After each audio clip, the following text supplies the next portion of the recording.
পৃথিবীতে এই দুজন মানুষকে কখনোই ভুলে যেও না। নাম্বার 1 তোমার বাবা এবং নাম্বার 2 তোমার মা। কারণ তোমার বাবা তোমাকে সবল করার জন্য সব কিছু ত্যাগ করেছিলেন এবং তোমার মা সব সময় তোমার সুখে এবং দুঃখে তোমার পাশে ছিলেন। বোন হচ্ছে সৃষ্টিকর্তার দেওয়া এক টুকরা রহমত।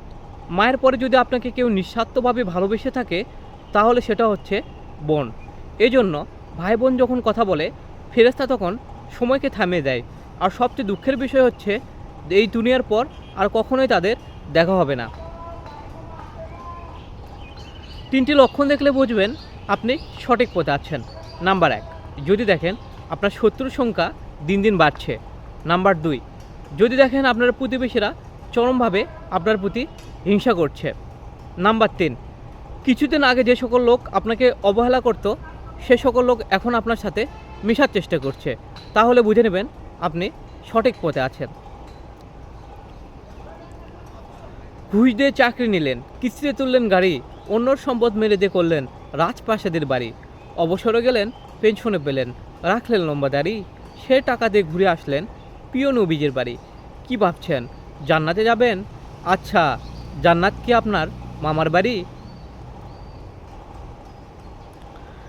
সিংহ ফেসে যায় কুত্তার জালে, যদি আপনার নিজের আপন মানুষগুলো সামিল থাকে শত্রুদের চালে।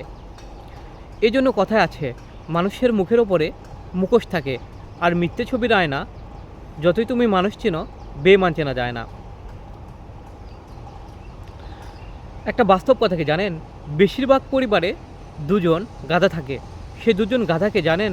বাড়ির বড় ছেলে এবং বড় ছেলের বউ।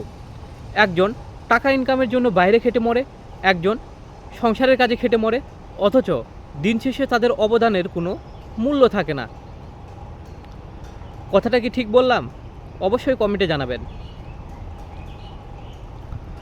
সুখ পেতে হলে রাত জাগবে না, শান্তি পেতে হলে দিনে ঘুমাবে না, সম্মান পেতে হলে প্রয়োজন ছাড়া কথা বলবে না, প্রেম চাইলে আপনজনকে ছাড়বে না, সম্পদ চাইলে অলসতাকে প্রশ্রয় দেবে না, জ্ঞান চাইলে বই পড়া ছাড়বে না, আর ভরসা পেতে হলে সৃষ্টিকর্তাকে কখনোই ভুলবে না। কবরে বাস পচে যাওয়ার আগে পচে যাবে তোমার মাটির দেহ, আত্মীয় স্বজন বন্ধু বান্ধব মনে রাখবে না কেহ, টাকা পয়সা অর্থ সম্পদ সবই যাবে রয়ে, শুধু 3 টুকরা কাপড় ছাড়া কিছুই যাবে না তোমার সাথে। তাই সময় থাকতে আমল করো, ইমান করো খাঁটি, তোমার আমার শেষ ঠিকানা সেই 3.5 হাত মাটি। সম্মানিত ভিউয়ার্স, আপনারা যারা আমার এই পেজটিতে নতুন তারা অবশ্যই আমার এই পেজটিতে ফলো দেবেন।